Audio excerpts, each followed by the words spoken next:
Have you ever seen an angel fall from the sky with the power to destroy worlds? The drop pod screamed through the atmosphere of Kratos Mortis like meteors of righteous fury. Inside one of them, Brother Captain Thaddeus of the Ultramarines stood perfectly still despite the violent shaking. His power armor, painted in the chapter's proud blue and gold, was locked in place by mag clamps. His face, which hadn't shown fear in 2 centuries of war, was calm behind his helmet's red-eye lenses. Around him stood his hand-picked strike force. Each one was a hero in their own right, a warrior who had earned their place among the Emperor's finest. Brother Sergeant Cassius, tactical genius and veteran of the Tyranid Wars, checked his bolter with practiced efficiency. The weapon was holy to him. He had used it to slay over 1,000 enemies of the Imperium. Every kill had been recorded, every enemy catalogued. Cassius never forgot a battle, never wasted ammunition, never made the same tactical mistake twice. Brother Maximus, the Devastator specialist, stood like a mountain of ceramite and muscle. His heavy bolter was maglocked to his back, a weapon so large that normal humans couldn't even lift it. Maximus had destroyed tanks, walkers, even a Chaos dreadnought once. His nickname among the chapter was the Wall, because nothing got past him when he set up a firing position. Brother Leonidas, assault specialist, was different from the others. Where they were calm and methodical, he was fire and fury, controlled, trained, but burning with the desire to close with the enemy and destroy them in melee combat. His chain's word hummed quietly, its teeth waiting to bite into heretic flesh. Leonidas had personally led 17 boarding actions and never failed to secure his objective. And finally, there was Librarian Titus, the squad's sanction psyker. His armor was marked with protective wards and psychic inscriptions. As a librarian, Titus could wield the powers of the warp, the nightmare dimension where demons lived, but unlike witches and heretics, he used these powers in service to the Emperor. His psychic hood crackled with barely contained energy. Can you imagine 5 warriors, each one worth 100 normal soldiers, descending on a single target? 30 seconds to impact, the automated voice announced through their helmet vox systems. Thaddeus activated his squad channel. Brothers, this is a standard purge operation. Intelligence reports a Class Alpha Psyker presence on Kratos Mortis. Designation, Vecna. Origin, unknown. Threat level, extreme. Our orders are simple. Locate, engage, eliminate. No prisoners. No hesitation. For the Emperor and for Ultramar. For the Emperor, his brothers responded in unison, their voices like thunder. The drop pod hit the ground with earth-shattering force, creating a crater in the gray ash that covered Kratos Mortis. The doors blew outward with explosive bolts, and the 5 Space Marines emerged into the dead world's harsh light. Kratos Mortis had been a thriving colony world once, home to millions. Then something had happened. The Imperial records were unclear, heavily redacted, and the entire population had vanished overnight. No bodies, no signs of struggle, just empty buildings and silence. The Imperium had declared it perditus, lost and forbidden. No one was supposed to come here, but something had come here, something that had triggered every psychic detection system in the sector. Thaddeus scanned the horizon with his helmet's auto senses. The world was gray, gray ash, gray sky, gray ruins stretching in every direction. Nothing moved, nothing lived. It was a tomb world, silent and dead. Except they weren't alone. Psyker's signature detected. Librarian Titus reported, his psychic senses far more acute than any machine. Bearing 270, distance approximately 3 kilometers. It's stationary, not attempting to hide or flee. Would you run from 5 of the galaxy's deadliest warriors, or would you wait for them to come to you? Cassius frowned behind his helmet. Stationary? That's unusual. Standard protocol for detected psychers is immediate flight or concealment. This target is either supremely confident or setting a trap. Then we spring the trap and kill whatever's waiting inside it, Leonidas growled, his chain's word revving eagerly. Thaddeus made his decision. Combat Formation Delta. Maximus, establish firing position on high ground. Cassius, tactical approach with cover analysis. Leonidas, ready for close engagement. Titus, prepare psychic countermeasures. Move out. The squad advanced across the dead landscape with perfect coordination. Space Marines were not just strong and fast. They were tactical geniuses, trained from childhood in every form of warfare. They moved like a single organism, each brother knowing exactly where the others would be at any moment. They found the source of a psychic signature in the ruins of what had once been a temple. The building's roof had collapsed centuries ago, leaving broken pillars and shattered statues open to the sky.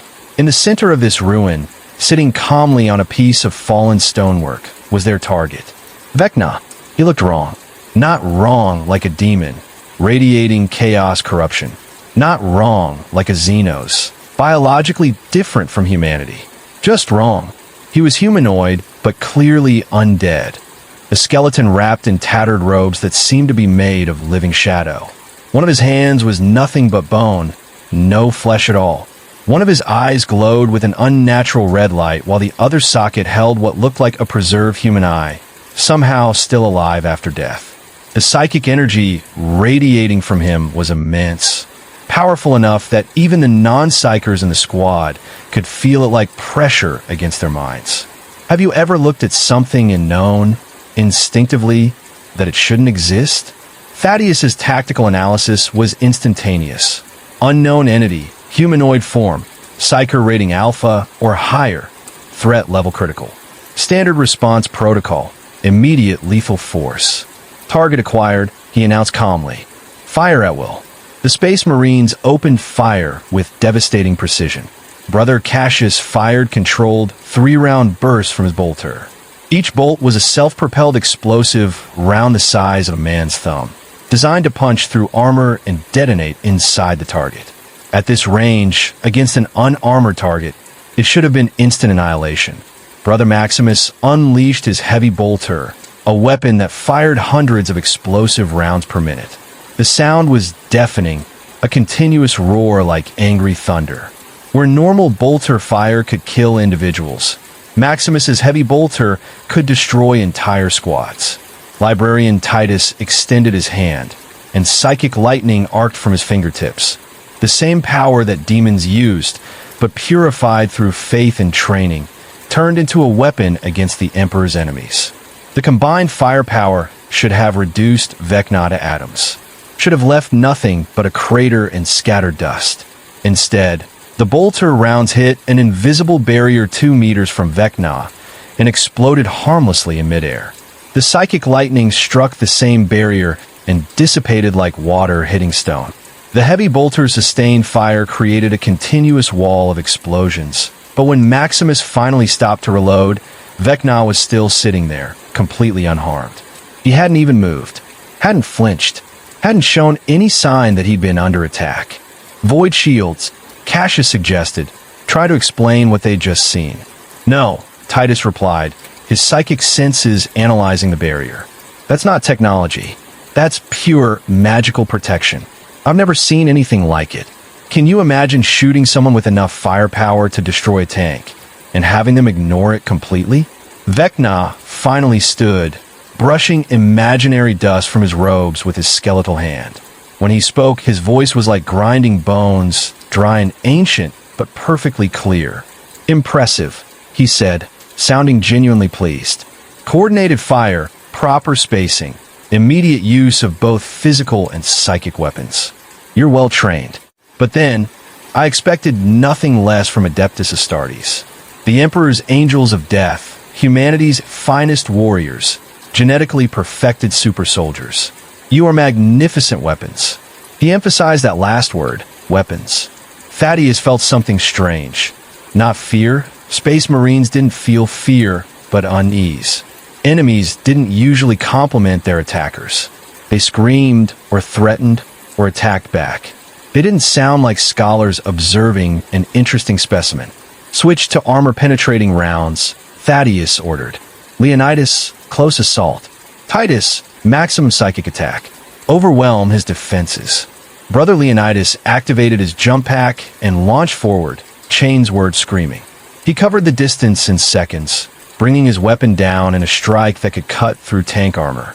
The chainsword's teeth spun at thousands of rotations per minute, each tooth a miniature cutting edge designed to tear through any material. The blade hit Vecna's barrier and stopped cold, throwing sparks but not penetrating. Leonidas didn't retreat. Space Marines never retreated. He pressed the attack, striking again and again, each blow delivered with superhuman strength and centuries of combat experience. His chains word howled. His armor's servomotors whined with effort, but the barrier held. And through it all, Vecna just stood there, watching with his glowing eye. Then he spoke again, but this time he addressed Leonidas directly. "Tell me, Brother Marine, do you remember what you wanted to be when you were a child? Before they took you? Before they made you this?" Would a simple question be enough to stop a warrior who had never hesitated in 100 battles? Leonidas's attack faltered. Just for a moment. Just for a fraction of a second. But in that fraction of a second, his chainsword's angle was wrong. His footing shifted, his focus wavered. He caught himself immediately, stepping back in a proper combat stance. But the damage was done. He had hesitated. Space Marines didn't hesitate. "Fall back," Thaddeus ordered, recognizing the danger.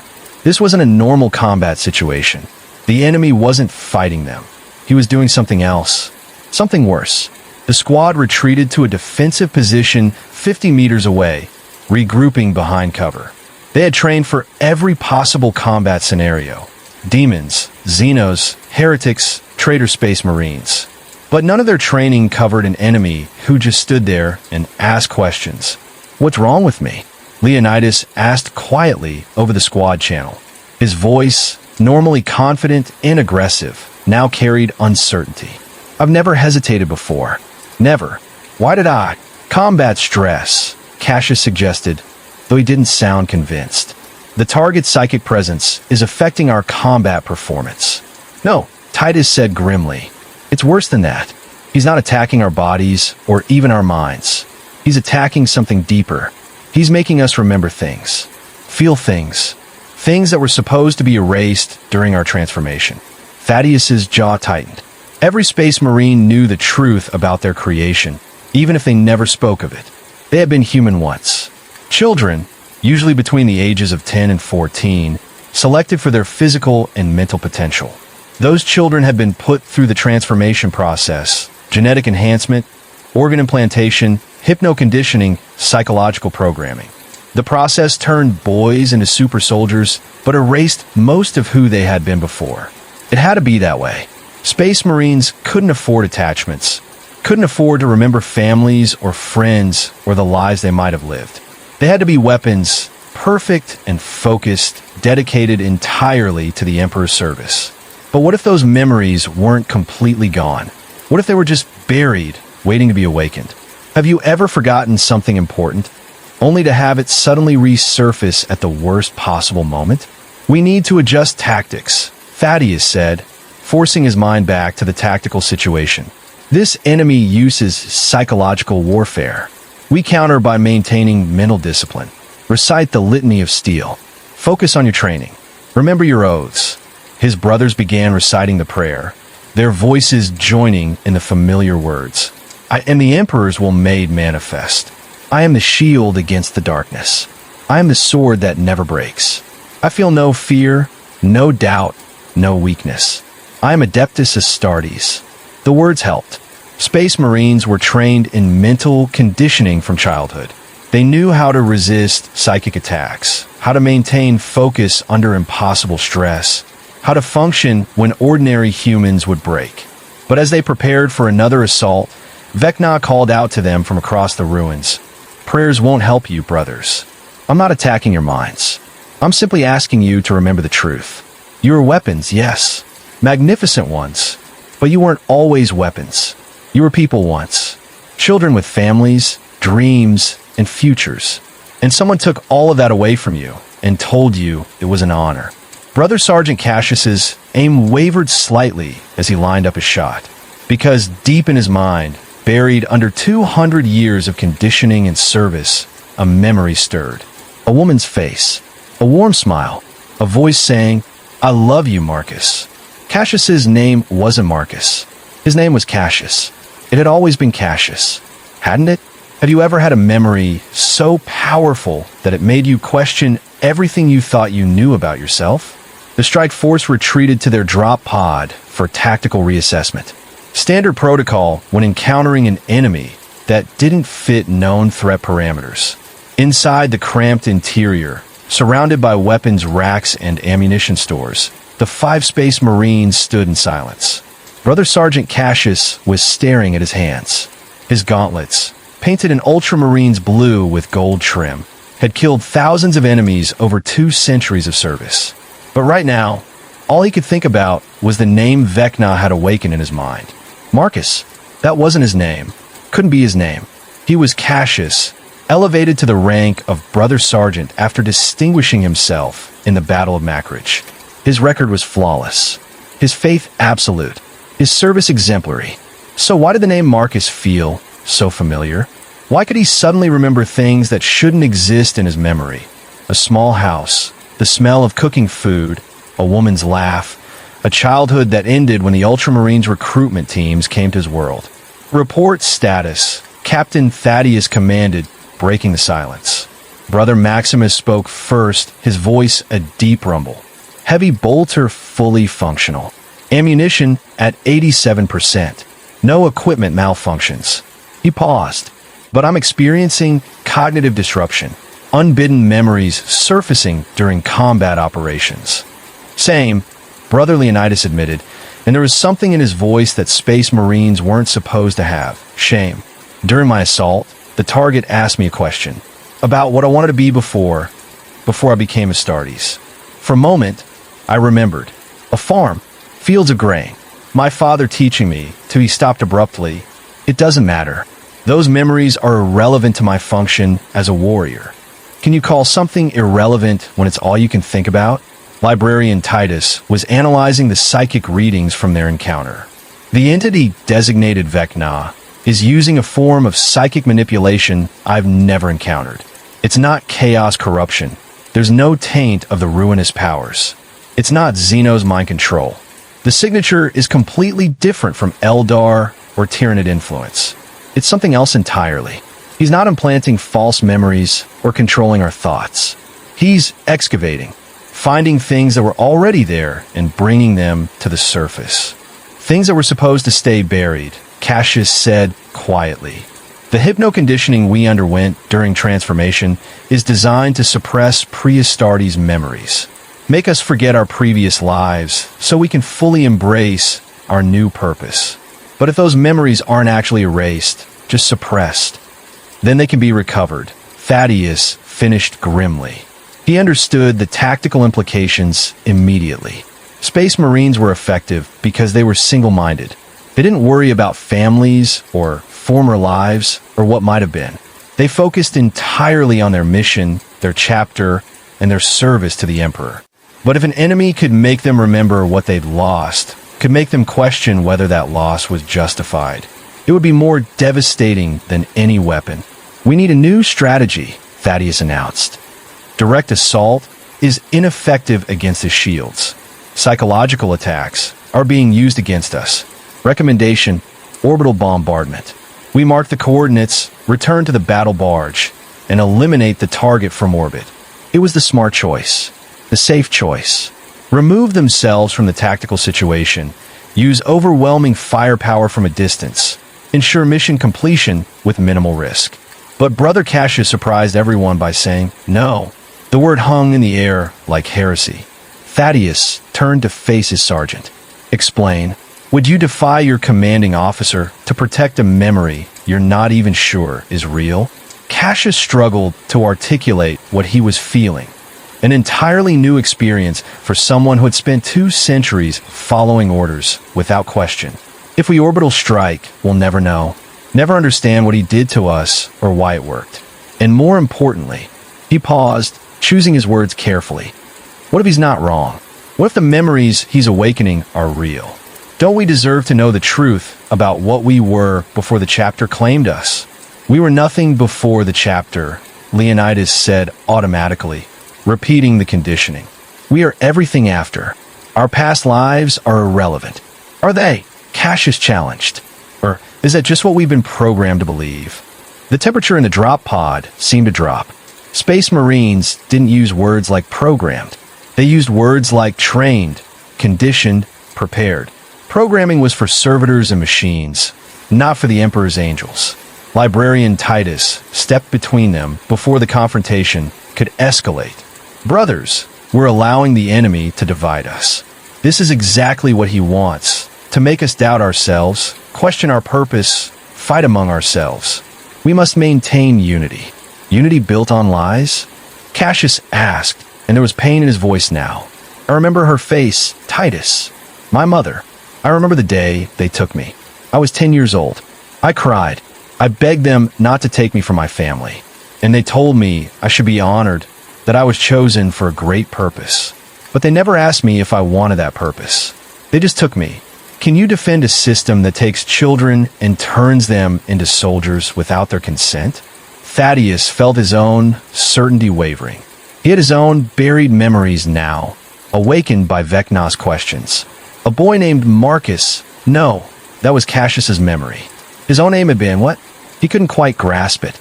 The conditioning was still strong, still fighting to keep those memories suppressed. But fragments broke through. A woman who looked like him, probably his mother. A world with 2 moons. A desire to join the Ultramarines not because he was forced, but because he genuinely wanted to serve. Had he wanted it? Or had he just been a child who believed what the adults told him? This is a waste of time, Brother Maximus rumbled, pulling everyone back to the present. The enemy is attempting psychological warfare. We counter by ignoring it and completing our mission. Whether our pre-transformation memories are real or manufactured is irrelevant. We are Ultramarines now. That is all that matters. He was right, of course. From a purely tactical standpoint, their past lives didn't matter. They were Space Marines. They had a mission. Personal feelings were a distraction. But Thaddeus was starting to realize that treating people, even genetically enhanced super soldiers, as pure tactical assets might be exactly the weakness Vecna was exploiting. We're going back, Thaddeus decided, but not to kill him, to interrogate him. I want to know what he is, what he wants, and how he's doing this. If we can understand his methods, we can develop countermeasures and warn other chapters. This enemy is too dangerous to simply destroy without learning from him first. It was a rationalization, and everyone in the drop pod knew it. Thaddeus wanted answers not just for tactical reasons, but for personal ones. He needed to know if the memories surfacing in his mind were real, or if Vecna was somehow creating false ones. He needed to know if his entire life had been built on erasing who he really was. Have you ever needed to know the truth, even though you were terrified of what you might discover? The strike force deployed again, this time with different tactics. No immediate assault, no overwhelming firepower, just a cautious approach to the temple ruins where Vecna waited. The Lich was still sitting in the same spot, as if he'd never moved. His glowing eye tracked their approach with obvious interest. You came back, Vecna observed.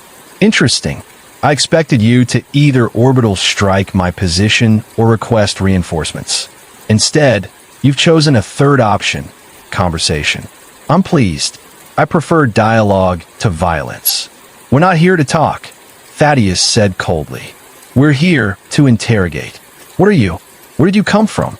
What do you want with us? Vecna stood slowly, his skeletal form somehow managing to look amused. Direct questions. I appreciate that. Very well. I'll answer truthfully, because at this point, why not? I am Vecna, an archlich from a universe very different from yours. I traveled to this reality to study its unique characteristics. And what I found most fascinating was your organization, the Adeptus Astartes. He began walking slowly around the perimeter of his defensive position, hands clasped behind his back like a professor delivering a lecture. In my universe, warriors choose their path. They train, they grow, they develop their skills through conscious choice. But here, you take children who cannot possibly understand the implications of what they're agreeing to, and you transform them into weapons. You erase their identities, suppress their memories, remove their capacity for normal human relationships, all to create perfect soldiers. We serve the Emperor, Brother Leonidas interrupted.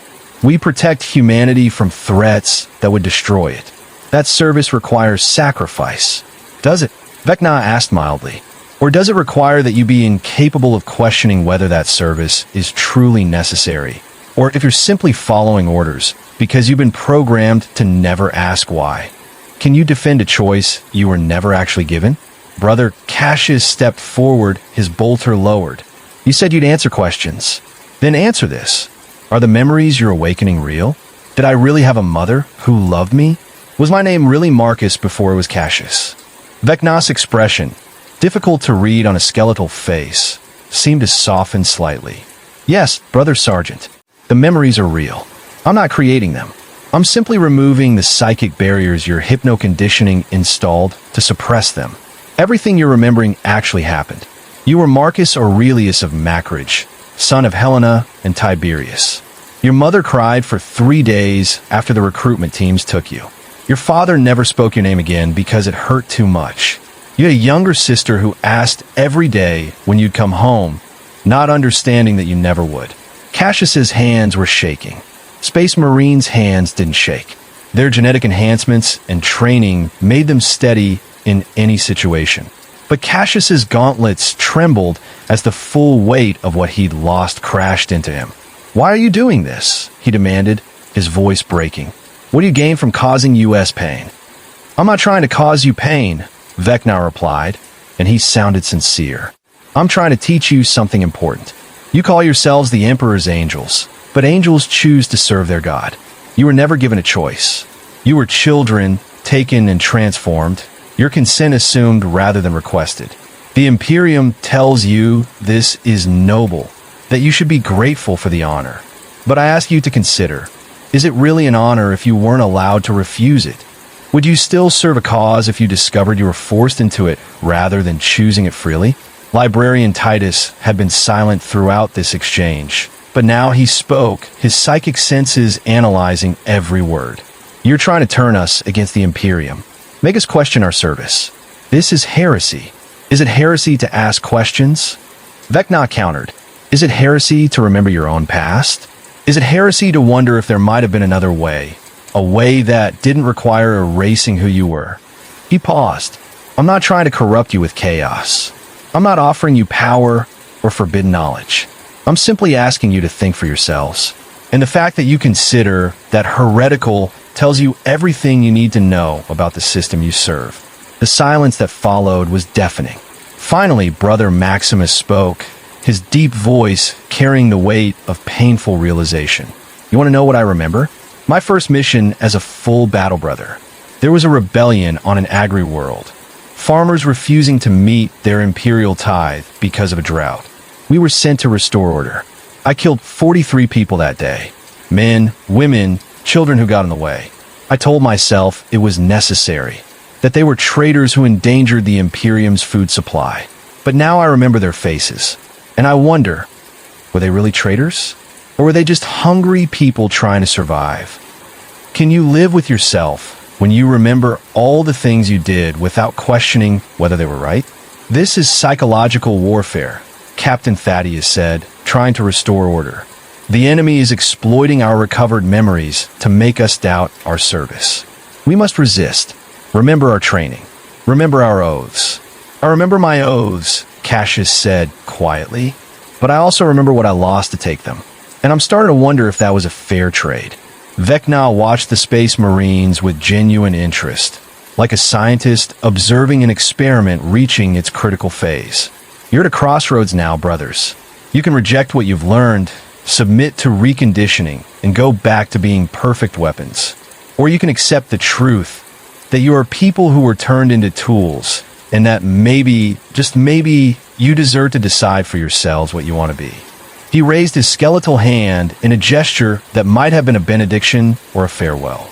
I'm not your enemy, Adeptus Astartes. I'm a mirror, showing you what you've tried so hard to forget. What you do with that reflection is your choice.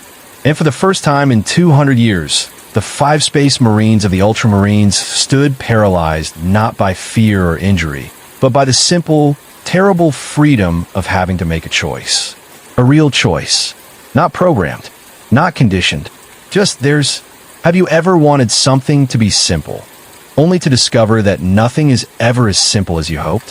Have you ever watched someone you trusted completely fall apart in front of your eyes? 3 days had passed since the second encounter with Vecna.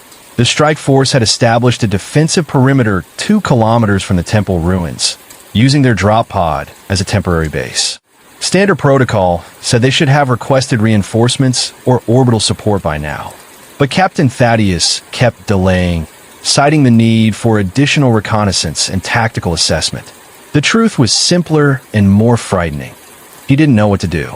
Brother Sergeant Cassius was deteriorating. That was the only word for it. Space Marines didn't deteriorate. They were enhanced, perfected, incorruptible. But Cassius was breaking down in ways that had nothing to do with physical injury or chaos corruption. He barely slept. When he did sleep, he had dreams. Another thing Space Marines weren't supposed to experience. The hypno-conditioning that made them into warriors also suppressed normal dream cycles, allowing them to function on minimal rest without psychological strain. But now Cassius dreamed every time he closed his eyes, and the dreams were memories. He remembered his 10th birthday. His mother had made his favorite meal. He could even remember the taste, something his enhanced biology should have long since forgotten. His sister, 8 years old, had given him a drawing she'd made. His father had promised to take him to see the Ultramarines' Fortress Monastery, just to look, just to dream about maybe someday joining their ranks. 2 weeks later, the recruitment teams came. They tested young Marcus Aurelius and found him acceptable. Strong genetic markers, high intelligence, proper psychological profile. They told his parents it was a great honor. Their son would become one of the Emperor's angels. His mother had cried. His father had tried to look proud, but couldn't hide the devastation in his eyes. His sister had screamed and tried to hold on to him as the Ultramarines led him away. Marcus Cassius had cried too. He'd begged to stay, promised he'd work harder, be better, do anything they wanted if they just let him go home. They told him he'd forget these feelings, that the transformation would make him better than he could ever imagine, that he'd thank them someday. Can you thank someone for taking everything you loved and replacing it with duty? Cassius. Captain Thaddeus's voice cut through the sergeant's spiral of memory. I need you to focus. We're planning the next engagement. Cassius looked up from where he sat, his bolter disassembled for cleaning. A task he'd been performing repetitively for the past hour, cleaning already cleaned components over and over. What's the point, Captain? We can't kill him. And even if we could, would it erase what we've learned? Would it make the memories go away? Thaddeus felt a flash of anger, at Cassius for voicing the doubts they all felt, and at himself for not having better answers. The memories are irrelevant to our current tactical situation. We have a mission. We will complete it. Will we? Cassius asked, and there was something dangerous in his voice now. Or will we just keep circling this dead world, afraid to act because we don't know what the right action is anymore? Before Thaddeus could respond, Brother Maximus spoke from his position at the perimeter. Movement. Vecna approaching our position. Alone. Unarmed. Walking casually like he's out for a stroll. The entire squad went on alert, weapons raised, targeting the skeletal figure approaching across the gray ash. Vecna was indeed walking slowly, hands visible, making no threatening gestures. When he was about 50 meters away, he stopped and called out, "I'm not here to fight. I'm here to offer you something. Answers. Real answers. Not the comfortable lies the Imperium tells you. If you're brave enough to hear them. We don't need your heretical truths." Brother Leonidas snarled, his chains word revving. "Don't you?" Vecna tilted his skeletal head. "Then why haven't you called for orbital bombardment? Why haven't you requested reinforcements? Why are you still here, circling and debating, when you could have destroyed me days ago?" He paused. "It's because you want to understand. You need to know if what you're feeling, this cognitive dissonance, this pain of recovered memory, is normal or if you're somehow broken. Would you seek answers from your enemy if no one else would tell you the truth?" Captain Thaddeus made a decision that would have seemed insane a week ago. "Lower your weapons. Let him approach. Captain, Librarian Titus started to protest. That's an order, Brother Librarian. Vecna walked into their defensive perimeter, completely vulnerable, showing absolute confidence that they wouldn't simply execute him on the spot. He sat down on a piece of rubble, crossing his skeletal legs like they were having a casual conversation rather than a confrontation between enemies. Ask your questions, Vecna invited. I'll answer honestly. I have nothing to gain from lying at this point. Brother Cassius spoke first, his voice raw with pain. The memories you've awakened, are they affecting my combat effectiveness? Am I compromised? Vecna considered the question seriously. Define compromised. Can you still shoot accurately? Yes. Can you still follow tactical doctrine? Yes. Can you still serve the Emperor's will? That depends. Can you serve without understanding why? Without questioning whether the orders you receive are just? Because that's what the Imperium demands. Obedience without comprehension. And now that you've started comprehending, started remembering that you're a person and not just a weapon. I'm compromised, Cassius finished bitterly.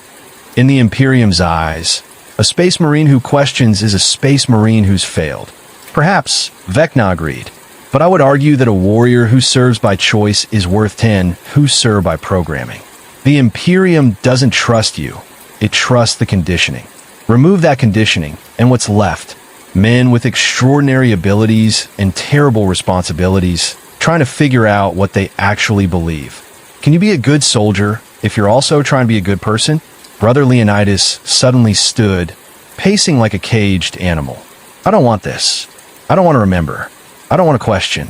I want to go back to how things were before you started digging in our heads. Is that possible? Can you undo what you've done?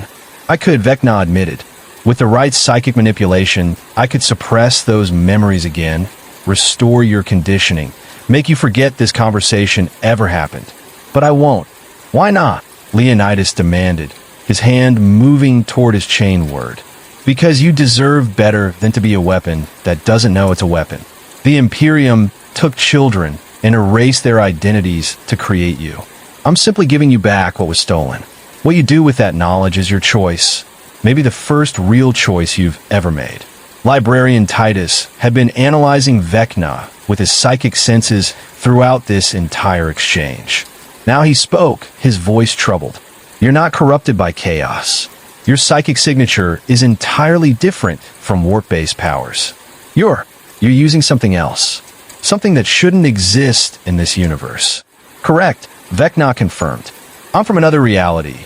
One where magic works differently, where gods interact with mortals in different ways, where the rules are fundamentally distinct.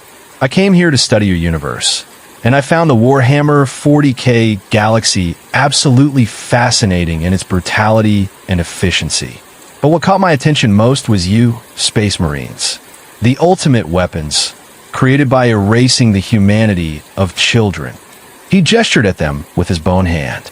In my universe, we have warriors, champions, heroes and villains. But none of them were created by stealing children and brainwashing them into service. Your entire existence is built on a violation. The violation of consent, of choice, of the right to determine your own path. And the tragedy is that you were conditioned so thoroughly, you never even knew to question it until now. Have you ever realized that something you thought was normal was actually deeply wrong? Brother Maximus, who had been silent throughout the exchange, finally spoke. His voice was heavy, burdened with something Space Marines weren't supposed to carry. Guilt. I remember my first mission as a scout. Before full implantation, before complete conditioning. We were sent to eliminate a genestealer cult. They had infiltrated a mining colony, infected hundreds of people. Our orders were to purge the entire colony, infected and uninfected alike. Too risky to try to separate them. He paused, his massive hands clenching into fists. I remember a child. Couldn't have been more than 5 years old. No signs of infection, just a terrified kid hiding in a storage locker. I asked my sergeant if we should save him, relocate him to a clean facility. My sergeant told me the mission parameters were clear, total purge. I hesitated, and he told me that hesitation would be noted in my training records. That Ultramarines don't hesitate. That if I couldn't follow orders without question, I wasn't worthy of the chapter. "What did you do?" Cassius asked quietly. "I followed orders," Maximus said, and his voice broke. "I killed that child, and 50 others like him. And I told myself it was necessary, that I was protecting the Imperium, that the needs of billions outweighed the lives of hundreds. But now," he looked at his hands like they were covered in blood only he could see. "Now I remember their faces, and I wonder how many of them would have lived if I'd questioned the order. If I'd thought for myself, instead of being a weapon that does what it's pointed at." The confession hung in the air like a death sentence. In the Ultramarines, in any Space Marine chapter, admitting to such doubt would be grounds for reconditioning at minimum, execution at worst. But here, in this moment, none of them could judge Maximus because they were all carrying similar burdens. Vecna watched with what might have been sympathy on his skeletal face. This is what the Imperium fears most. Not chaos corruption, not Xeno's infiltration, not even rebellion. It fears its own soldiers' developing conscience. Because once you start questioning orders, once you start weighing the morality of your actions, you become harder to control. You become people instead of tools. Captain Thaddeus had heard enough. He stood, his power armor servos whining, and addressed his squad with forced authority. "Brothers, we are allowing the enemy to compromise our effectiveness through psychological manipulation. I am ordering immediate reconditioning upon our return to the battle barge. Our memories will be suppressed, our conditioning restored, and we will continue our service as we were meant to, without doubt, without hesitation, without this crippling awareness. Can you choose to forget the truth if it's too painful to bear?" The reaction was immediate and terrible. "No," Brother Cassius said flatly. "I refuse."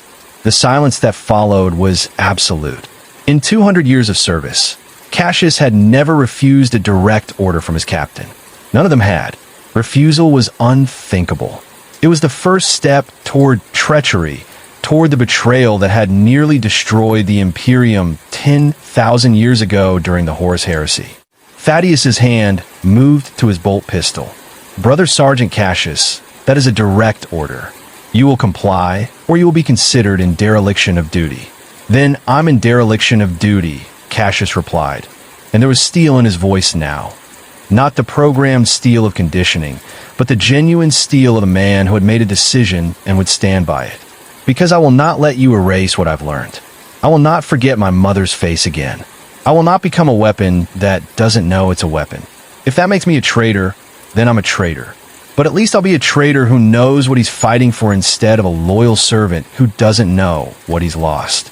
Brother Leonidas stepped beside Cassius. His chains were drawn, but not aimed at anyone. "I'm with him. We deserve to remember. We deserve to choose." Brother Maximus nodded slowly, moving to join them. "I've spent 2 centuries being a weapon. Maybe it's time I tried being a man instead." 3 of the 5-man squad had just committed what the Imperium would consider treason. They had refused orders, chosen individual conscience over collective duty, placed personal truth above absolute obedience. They had, in essence, proven Vecna's point, that Space Marines were capable of independent thought, and that such independence terrified the system that created them. Would you stand by your friends, even if it meant betraying everything you were taught to believe? Captain Thaddeus stood with his bolt pistol drawn, facing 3 of his own brothers.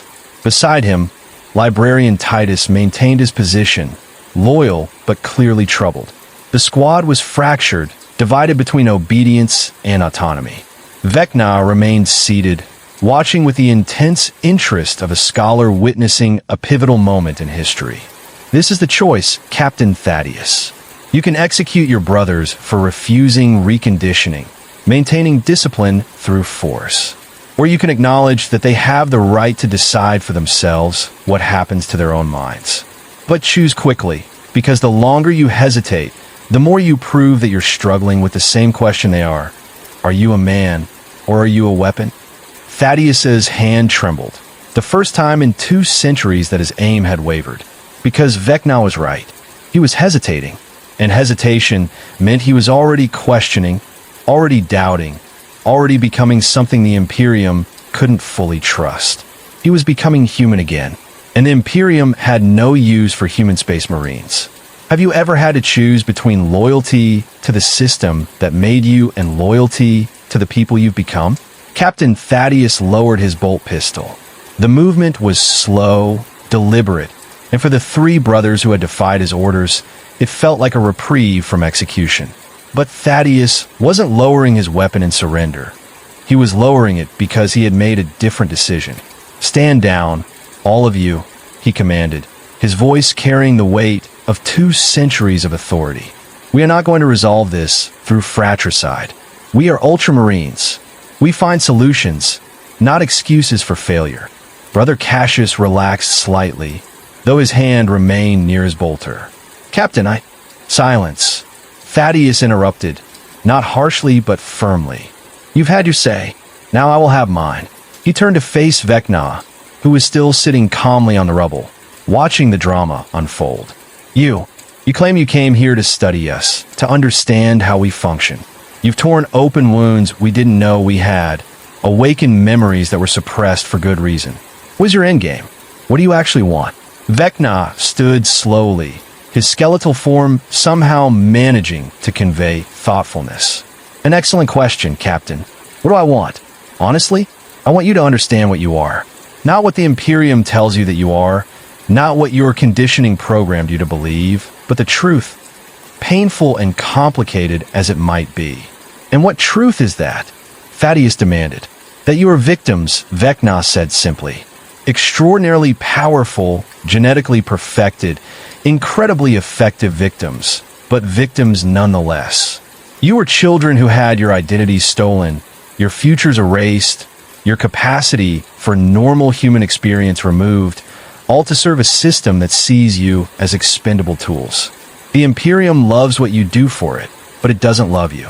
It can't love you, because if it acknowledged your humanity, it would have to acknowledge the monstrosity of what it did to create you.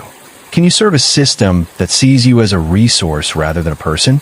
Thaddeus felt anger rising, the righteous anger of someone whose fundamental beliefs were being challenged. "The Imperium needs us. Without the Adeptus Astartes, humanity would fall to chaos, to Xenos, to 1,000 different threats. Our sacrifice is necessary." "Is it?" Vecna asked. "Or is that just what you've been told? Let me ask you something, Captain. In your 2 centuries of service, how many missions have you undertaken that were genuinely necessary for humanity's survival, and how many were simply enforcing the Imperium's political control?" Thaddeus opened his mouth to respond, then stopped. The question was more complicated than it seemed. He remembered countless battles, against orc invasions, yes, against chaos incursions, certainly. But he also remembered crushing rebellions on worlds that simply couldn't meet their imperial ties, executing populations infected with genostealer genes, including those who showed no signs of mutation, purging entire hive cities because a handful of heretics have been found among billions of innocent citizens. "The Imperium's stability requires harsh measures," Thaddeus said, reciting the doctrine he'd been taught.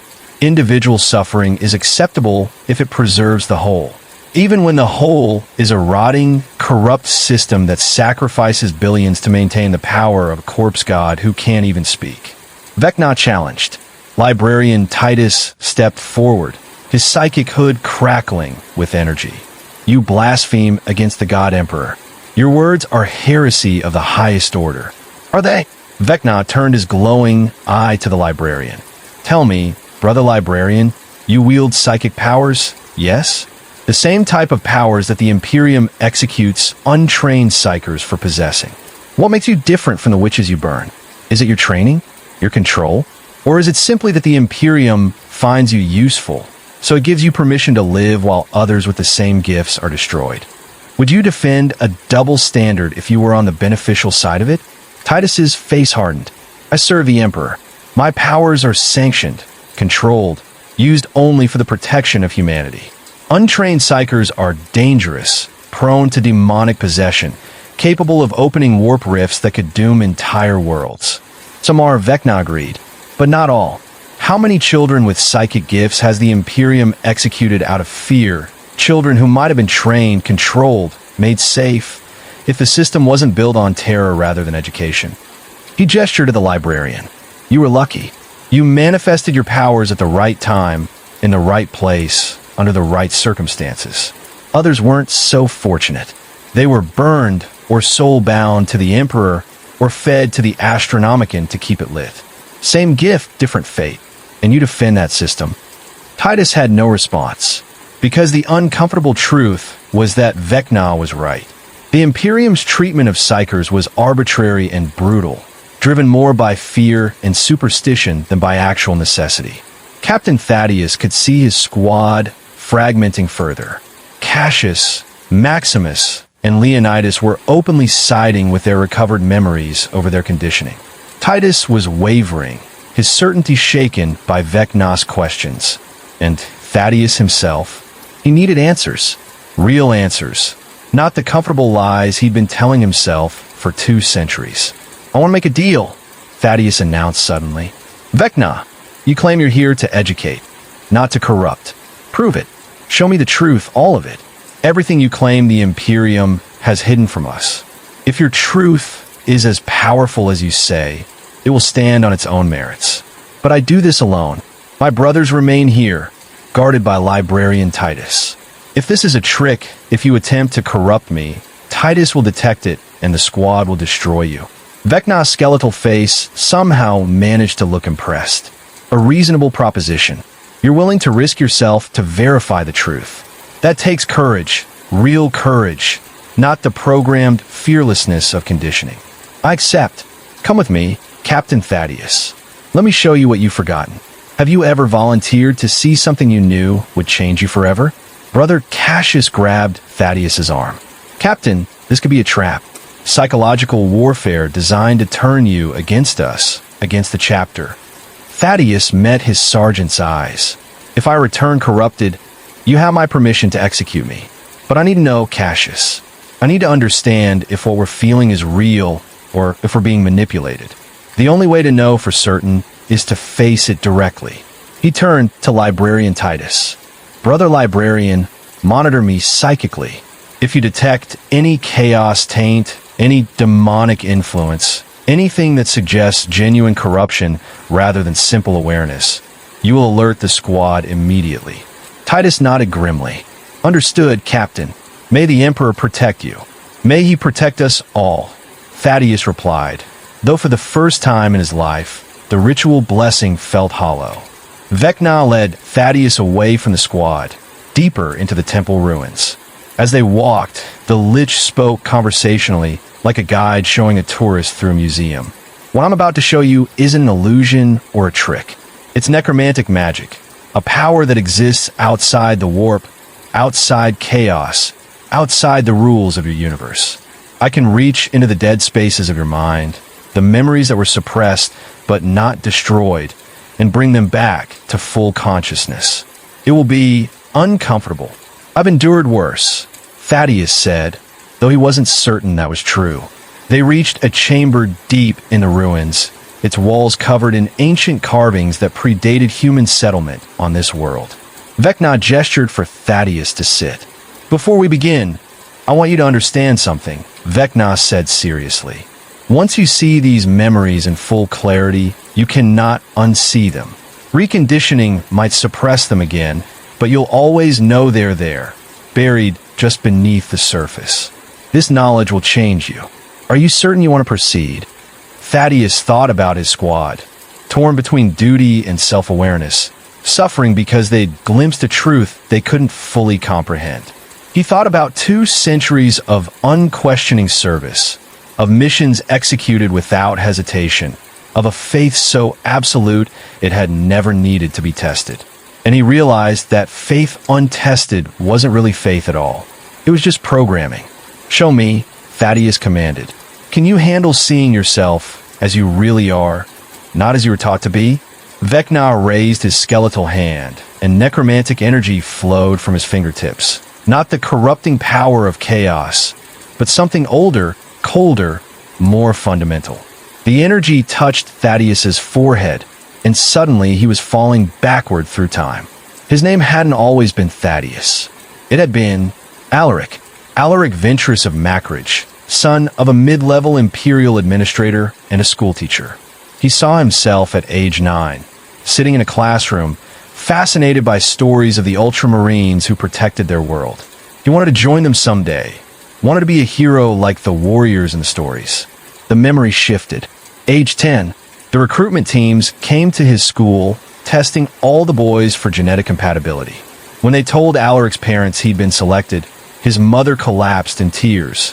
His father tried to negotiate. Surely there were other boys, equally qualified, whose parents might be more willing to give him up. But the Ultramarines didn't negotiate. Selection was an honor, yes, but it was also compulsory. Refusal meant the family would be marked as uncooperative, potentially face reduced rations or work assignments. Alaric's parents had no real choice. Young Alaric remembered being excited at first. He was going to become an Ultramarine, but as they led him away from his home, away from his parents' desperate hugs, away from everything he'd ever known, the excitement turned to terror. He wanted to go home. He wanted his mother. He cried and begged, but they told him this was normal, that he'd feel better once the transformation began. They were lying. The memory shifted again. The transformation process. Years of surgeries, implantations, psychological conditioning.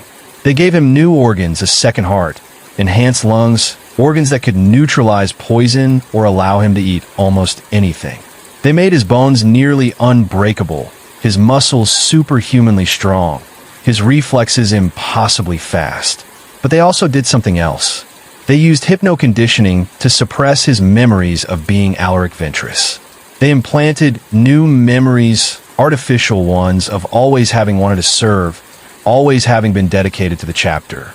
They rewrote his personality, removing anything that didn't serve his function as a warrior. They took a curious, imaginative boy who loved astronomy and wanted to explore the stars, and they turned him into Captain Thaddeus, a perfect weapon who never questioned, never hesitated, never remembered what he'd lost. Have you ever discovered that your entire identity was built on erasing who you used to be? Thaddeus, Alaric, whoever he was now, experienced 200 years of service in compressed moments.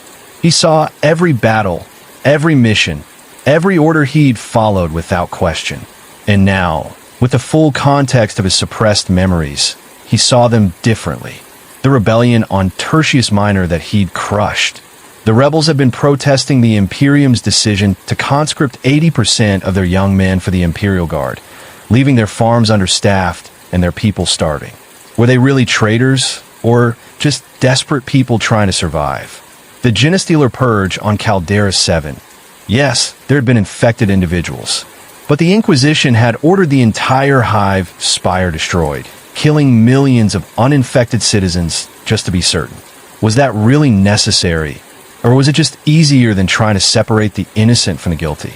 The compliance action on Meridian, a world that had developed its own government and culture during the Age of Strife, now being forced to rejoin the Imperium through military conquest. They called it reunification, but to the people being bombed, it looked a lot like invasion. Mission after mission, century after century, Thaddeus had served without questioning, and now he saw the pattern. The Imperium didn't just defend humanity. It controlled humanity, crushed dissent, destroyed difference, demanded absolute obedience. And Space Marines were the instruments of that control. Now you see, Vecna's voice cut through the flood of memories. You weren't made to protect humanity. You were made to enforce the Imperium's will. Sometimes those are the same thing. Sometimes they're not. But you were never given the tools to tell the difference, because soldiers who can tell the difference start asking uncomfortable questions. Thaddeus opened his eyes, returning to the present. His face was wet. Tears, something he hadn't experienced since he was 10 years old. Space Marines didn't cry. Their emotional responses were carefully controlled, regulated, suppressed when they interfered with function. But Alaric Ventress could cry. And right now, the boy who'd been buried for 2 centuries was mourning everything he'd lost. Can you grieve for a childhood stolen before you even knew what childhood meant? Why? Thaddeus asked, his voice breaking. Why show me this? What do you gain? I told you, Vecna replied gently. I want you to understand what you are. You asked me if the Imperium's brutality is necessary. Now you have the context to answer that question yourself. Some of what you've done truly was necessary. Stopping chaos incursions, repelling Xeno's invasions, protecting innocent people. But some of it was just enforcing a system of control. And you never had the awareness to distinguish between them. Thaddeus stood slowly, his enhanced body moving on autopilot while his mind reeled with revelations. What am I supposed to do with this knowledge? I can't undo 2 centuries of service. Can't bring back the people I killed who maybe didn't deserve to die. Can't reclaim the childhood that was taken from me. No, Vecna agreed. You can't change the past, but you can change the future. You can choose, really choose for the first time in your life, what kind of warrior you want to be. Do you want to remain a weapon that does what it's pointed at? Or do you want to become a man who uses his power to make conscious, moral choices? Would you want the freedom to choose if it meant accepting responsibility for every choice you made? Thaddeus walked back to where his squad waited, his posture different now. Less the rigid discipline of a space marine, more the weight of a man carrying an impossible burden. Librarian Titus scanned him immediately with psychic senses. After a moment, he reported, no chaos taint, no demonic influence, no corruption in any form I can detect. But he paused, troubled. Captain, your psychic signature has changed. You're still loyal to the Emperor, still committed to protecting humanity. But your certainty is gone.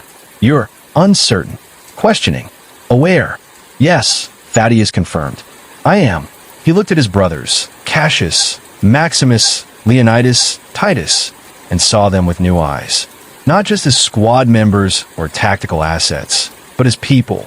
Men who'd been boys once, before the Imperium claimed them. Vecna showed me the truth, Thaddeus announced. All of it. Our past lives, the transformation process, the missions we've undertaken, everything. And he's right. We are weapons. But we're also men. And it's time we started deciding for ourselves what kind of men we want to be. Brother Cassius stepped forward. Captain, does that mean? It means I'm not ordering reconditioning, Thaddeus interrupted. For any of us, we keep our memories, our awareness, our ability to question.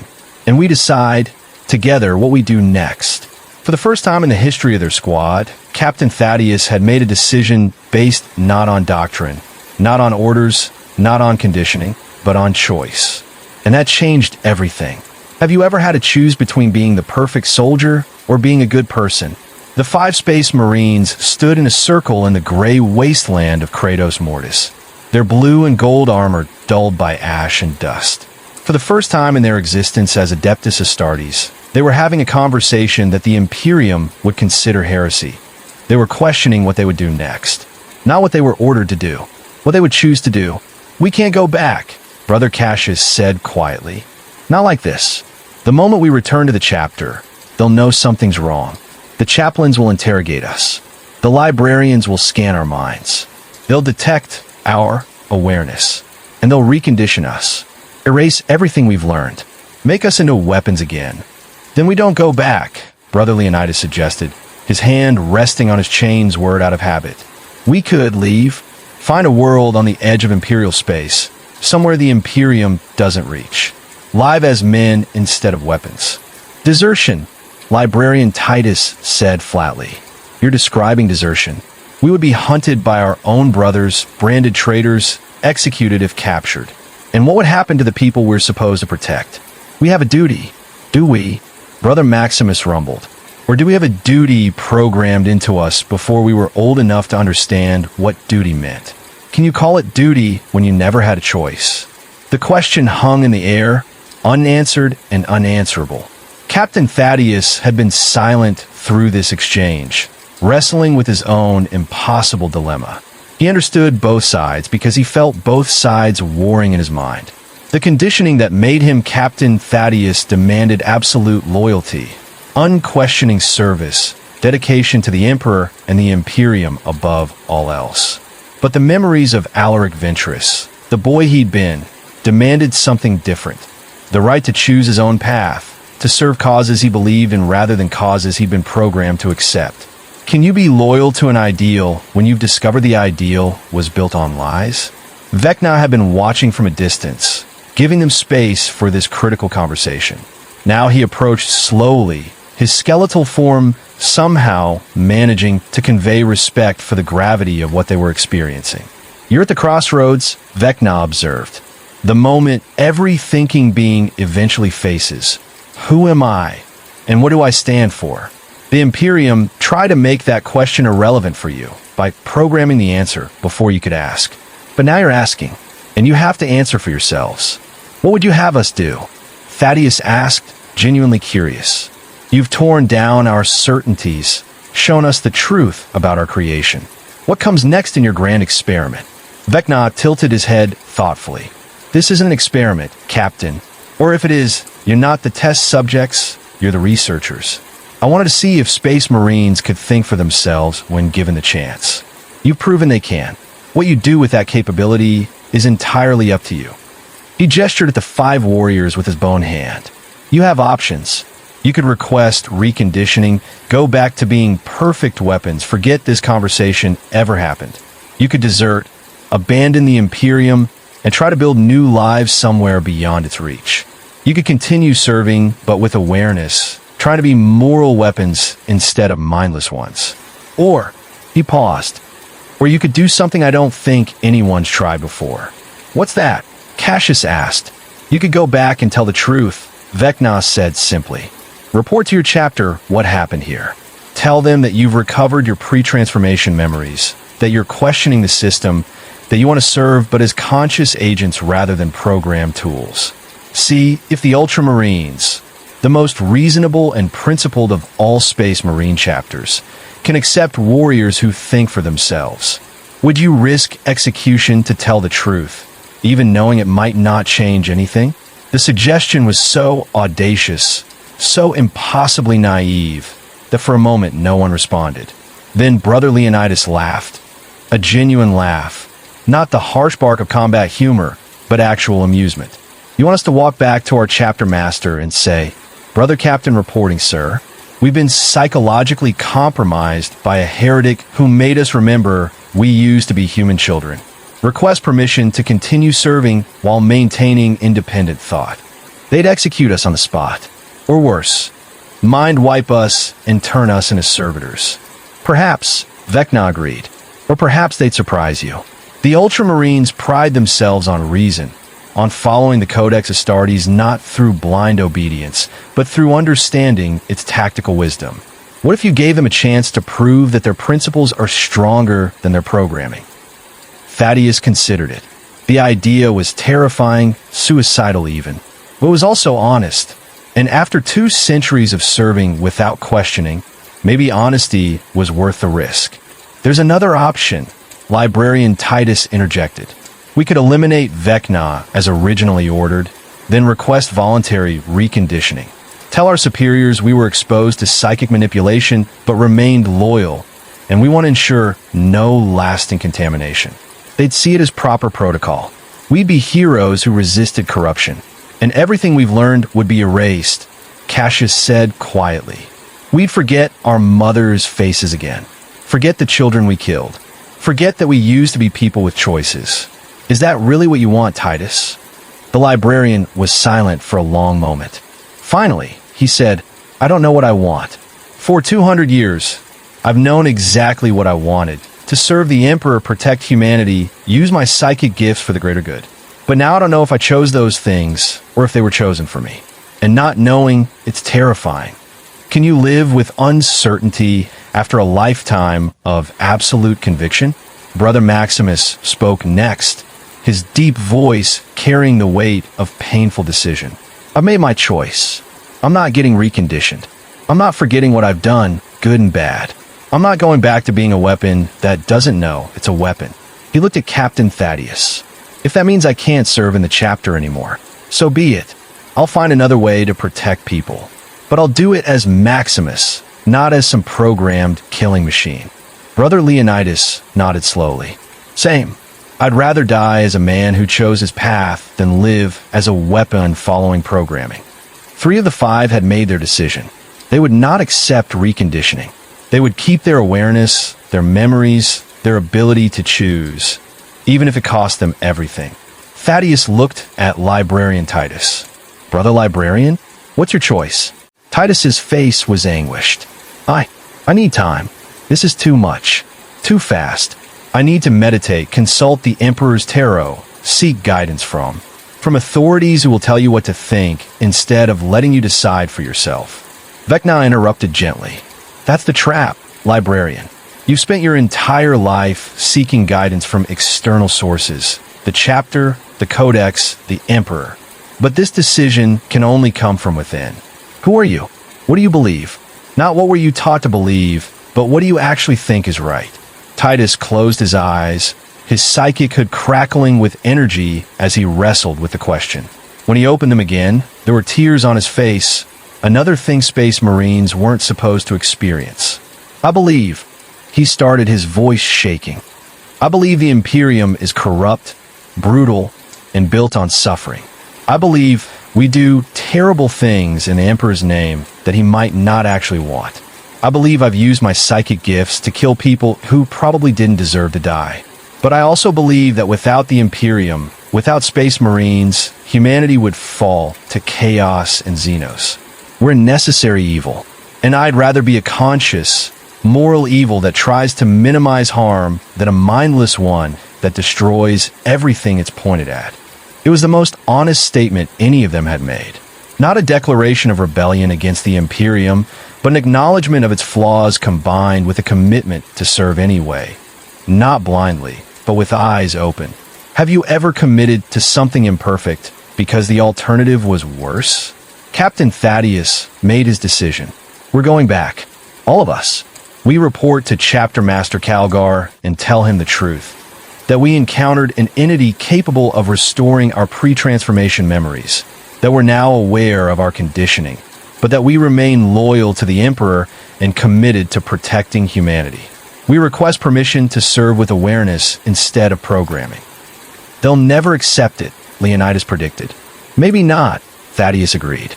But if we desert, we prove the Imperium right. That independent thought leads to betrayal. If we request reconditioning, we prove Vecna right, that we can't handle the truth. But if we go back and try to serve as conscious moral agents, we might fail. They might execute us or recondition us anyway. But at least we'll have tried to prove that Space Marines can be more than weapons. It was a plan built on hope rather than tactical certainty. In 200 years of service, Captain Thaddeus had never operated on hope before. Hope was for civilians, for people who didn't have the training and capability to make certainty happen. But maybe hope was what separated people from weapons. Cassius stood straighter, decision made. I'm with you, Captain. We report the truth and let the chapter decide what to do with us. At least we'll have been honest. One by one, the others nodded agreement. Even Leonidas, who had been ready to desert, recognized the value of what Thaddeus was proposing, a test of whether the Ultramarines' principles were stronger than their programming. Thaddeus turned to Vecna. And you? What happens to you? We were sent to eliminate you. If we report that you're still alive, they'll send more forces. Stronger forces. Vecna smiled his skeletal smile. I'll leave your galaxy soon. I've learned what I came to learn. That even in the grim darkness of the far future, even in a universe built on suffering and war, there are still people capable of choosing conscience over convenience. That's worth knowing. He paused, then added, but before I go, I want to give you something. A gift, though you may not see it as one initially. What gift? Titus asked suspiciously. The ability to help others as I helped you, Vecna replied. I'm going to teach you, Librarian Titus, how to safely restore suppressed memories in other Space Marines. Not forcibly, only if they ask, only if they want to know, but you'll have the skill, the knowledge. What you do with it is your choice. Would you want the power to free people from programming, knowing it might destroy them? Titus looked horrified. You want me to spread this? To potentially compromise entire chapters by making them aware of what they've lost. I want to give you the option, Vecna corrected. You don't have to use it. But if you meet other Space Marines who are questioning, who are starting to remember on their own, who are suffering because they can feel something's wrong but don't know what, you'll be able to help them. Give them the clarity you now have. Let them choose for themselves whether to remember or forget. It was a dangerous gift. A gift that could be seen as corruption, as heresy, as a mimetic weapon designed to destabilize the Imperium's greatest defenders. But it was also compassion, a way to help others who were suffering as they had suffered. Titus looked at Thaddeus. The captain nodded slightly. Permission granted, decision made. Teach me, Titus said quietly. Over the next hour, Vecna instructed the librarian in the techniques of memory restoration. Not through warp-based psychic powers, but through understanding the psychic architecture of Space Marine conditioning and knowing where the suppressed memories were stored. It was knowledge that shouldn't exist in the Warhammer 40k universe, techniques from another reality entirely. But Titus was a fast learner, and by the time Vecna finished teaching, the librarian had the ability to give other Space Marines the same terrible gift of awareness. Can you carry knowledge that could save people or destroy them, never knowing which it will be until you use it? Finally, it was time to part ways. The strike force prepared to return to their battle barge, to face whatever judgment awaited them. Vecna prepared to leave the galaxy, moving on to whatever multiversal experiment called to him next. But before they separated, Thaddeus had one final question. Did you learn what you want to learn? Was this experiment, or lesson, or whatever you want to call it, successful? Vecna considered the question seriously. Yes and no. I learned that Space Marines are more human than the Imperium wants to admit. That awareness can coexist with service. That even weapons can have conscience if given the chance. But I also learned something I didn't expect. What's that? I learned that I was wrong, Vecna admitted, and there was genuine surprise in his voice. I thought that showing you the truth would break you, would make you reject the system that created you. Instead, you chose to keep serving, not because you were programmed to, but because you genuinely believe it's necessary. You're not blindly loyal anymore. You're consciously committed, and that makes you far more dangerous to the Imperium's enemies than any programming could. He paused, then added quietly, "You also taught me something about sacrifice. I've spent thousands of years taking power, acquiring knowledge, pursuing my own interests. But you're willing to risk everything. Your lives, your identities, your place in the only brotherhood you've ever known, to try to make the system better. That's admirable, in a way I didn't expect from beings I thought were just weapons." For the first time since they'd met, Vecna looked at the Space Marines not as test subjects or curiosities, but as people worthy of respect. Have you ever earned the respect of someone you thought was your enemy? Will we meet again? Cassius asked. Perhaps, Vecna replied. The multiverse is vast, but patterns repeat. If your galaxy survives long enough, if you manage to change the Imperium even slightly for the better, I might return someday to see what became of the Space Marines who chose to think for themselves. He began to fade, reality bending around him as he prepared to leave this universe for another. One final piece of advice, brothers. Don't try to change the Imperium all at once. It's too large, too old, too entrenched. But you can change your small piece of it. Be the officers who question orders that seem immoral. Be the warriors who try to minimize civilian casualties. Be the leaders who remember that Space Marines are people, not just weapons. Small changes consistently applied can shift entire systems over time. We'll try, Thaddeus promised. That's all anyone can do, Vecna replied. And then he was gone, vanished between dimensions, leaving 5 Space Marines alone on a dead world with an impossible choice ahead of them. They stood in silence for a long moment, each processing what had happened, what they'd learned, what they decided. Finally, Brother Maximus spoke. So, we're really doing this? Going back to face the chapter with the truth.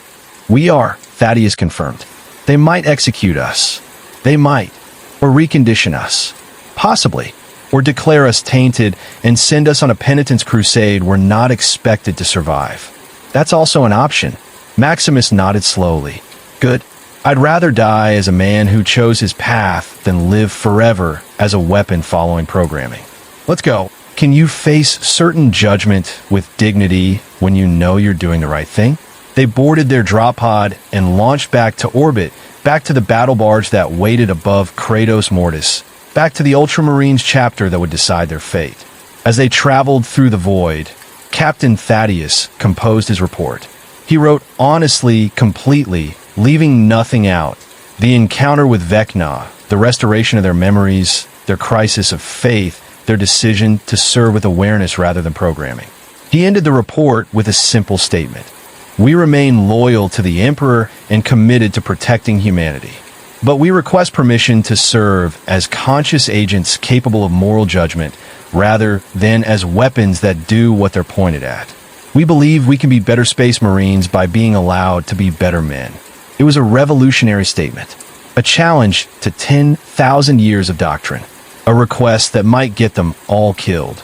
But it was true, and after 2 centuries of serving lies, truth seemed worth the risk. The battle barge's hangar bay opened to receive them. Chapter Master Marnius Calgar himself was waiting, along with a full honor guard and 3 chaplains, spiritual overseers who specialized in detecting corruption and maintaining discipline. The strike force disembarked, standing at attention before their chapter master. Thaddeus approached, removed his helmet, and handed over his report in a sealed data slate. Calgar read it in silence. His ancient face, scarred by 1,000 battles, showed no emotion. When he finished, he looked at Thaddeus with eyes that had seen the Imperium at its best and its worst. This is heresy, Calgar said flatly. Yes, sir, Thaddeus replied. It might be, or it might be evolution. The Codex Astartes says we should adapt tactics to the situation. Maybe it's time we adapted our understanding of what Space Marines can be. Would you dare to challenge your greatest hero's judgment about who you're allowed to be? The hangar bay was silent. Every Space Marine present was watching, waiting to see how their chapter master would respond. Would he order immediate execution, reconditioning, imprisonment pending investigation? Calgar looked at the 5 warriors before him. Thaddeus, Cassius, Maximus, Leonidas, Titus. He saw their doubt, their awareness, their struggle to reconcile duty with conscience. And he saw something else. They had chosen to come back, to face judgment, to trust that the Ultramarines' principles might be strong enough to accept warriors who thought for themselves. Finally, he spoke. The Codex Astartes does say we should adapt. It also says that blind obedience without understanding is the path to the mistakes of the Horus Heresy. He paused. I'm not going to execute you. I'm not going to order reconditioning. But I'm going to watch you very carefully. You claim you can serve with awareness? Prove it. You have 6 months to demonstrate that conscious Space Marines are more effective than programmed ones. If you succeed, we'll discuss expanding this experiment. If you fail, you'll accept reconditioning without protest. It wasn't acceptance, but it wasn't rejection either. It was a chance. Thaddeus saluted. Thank you, Chapter Master. We won't fail. See that you don't, Calgar replied. Dismissed. As the strike force left the hangar, heading to their quarters to process everything that had happened, Brother Cassius asked quietly, Do you think we'll succeed? Can we really prove that awareness makes us better warriors? I don't know, Thaddeus admitted honestly, but we're going to try. Because the alternative, going back to being weapons that don't know they're weapons, is no longer acceptable. They walked through the battle barge's corridors. 5 Space Marines forever changed by knowledge they could never unlearn, carrying an impossible burden, but also a new kind of strength. The strength that comes from choosing your path rather than following programming. They were still the Emperor's angels of death, but now they were angels who understood what they were fighting for, what they'd sacrificed to become warriors, and what they hoped to protect. They were no longer perfect weapons, but perhaps that made them better warriors.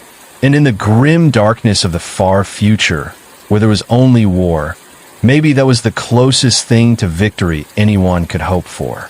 6 months later, Captain Thaddeus' squad had completed 12 missions. Everyone had been successful, with lower collateral damage and higher strategic effectiveness than similar operations by other squads. They had saved civilian lives that other squads would have considered acceptable losses. They had negotiated surrenders that other squads will have solved with violence. They had questioned orders that seemed immoral and suggested better alternatives. They had proven that Space Marines with conscience could be more effective than Space Marines with just programming. Chapter Master Calgar reviewed their record and made a decision that would echo through the Ultramarines for generations. He authorized Librarian Titus to offer memory restoration to any Space Marine who requested it voluntarily. Not all took the offer. Many preferred the comfort of certainty over the burden of awareness. But some did, and slowly, carefully, the Ultramarines began to change, not abandoning their duty, not betraying their oaths, but serving with eyes open and minds engaged. It was a small change, a tiny adjustment in a vast, brutal Imperium. But Vecna had been right. Small changes consistently applied could shift entire systems over time. And somewhere in the multiverse, the ancient Lich smiled, satisfied that even in the darkest universe imaginable, there was still hope for evolution. Because weapons could be programmed, but people could choose. And choice, however painful, however difficult, was always worth having.